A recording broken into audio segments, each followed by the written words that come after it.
People of God, good evening. Good evening and welcome to tonight's Tenebrae Service.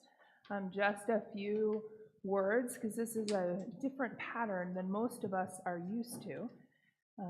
You will be seated the entire service.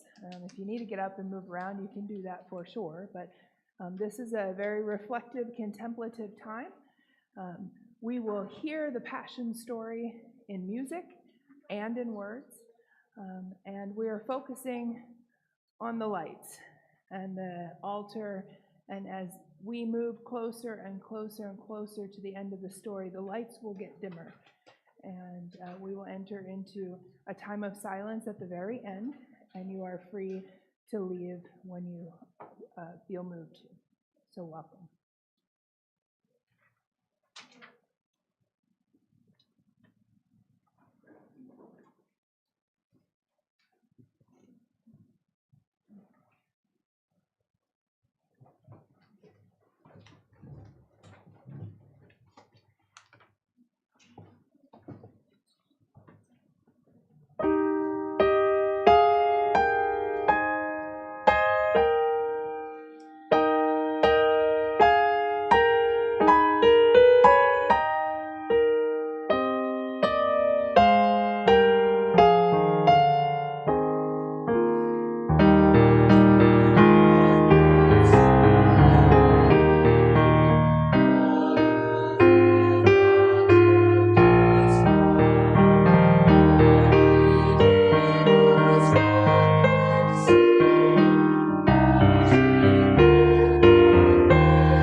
The first reading is from the book of Luke, chapter 22.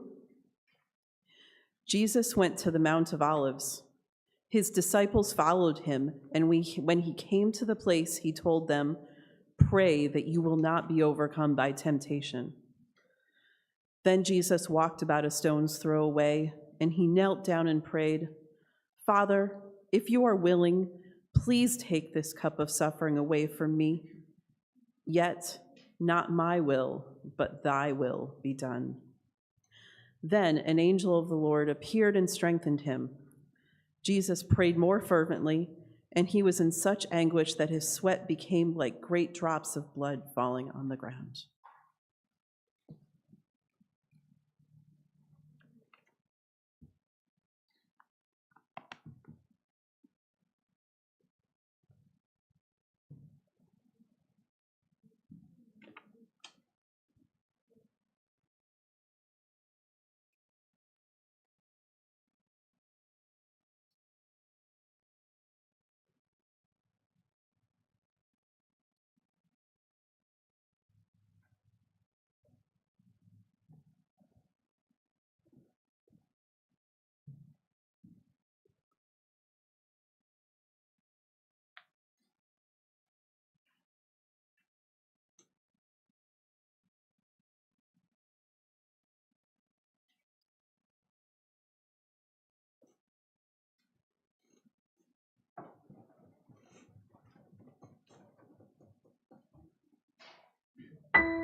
The second reading is from the book of Matthew, chapter 26. After Jesus rose from praying, he went to his disciples and said, "Are you still sleeping and resting? Behold, the hour is at hand, and the Son of Man is being betrayed into the hands of sinners. Rise, let us go. Look, my betrayer is at hand." While he was speaking, Judas, one of the 12, arrived. Within him was a large crowd, armed with swords and clubs, sent from the chief priests and the elders. Now Judas had arranged a signal with them. "The one I kiss is the man. Arrest him." Going at once to Jesus, Judas said, "Greetings, Rabbi," and kissed him. Jesus replied, "Friend, do what you came to do." Then the men stepped forward, seized Jesus, and arrested him. Suddenly, one of Jesus' companions drew out his sword and struck the servant of the high priest, cutting off his ear. But Jesus said, "Put your sword back in its place, for all who draw the sword will die by the sword. Do you think I cannot call on my Father, and immediately he will provide me with more than 12 legions of angels? But how then would the scriptures be fulfilled that say it must happen this way?" Then Jesus said to the crowd, "Have you come with swords and clubs to capture me as if I were a thief? Every day I sat teaching in the temple, and you did not arrest me. But this has all taken place that the writings of the prophets might be fulfilled." Then all the disciples deserted him and fled.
The third reading is from the book of Mark, the 14th chapter.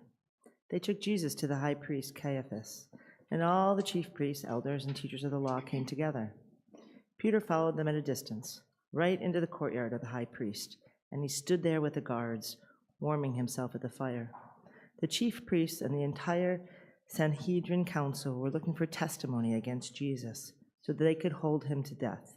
So they could put him to death. But they did not find any. Many testified falsely against him, but their statements did not agree.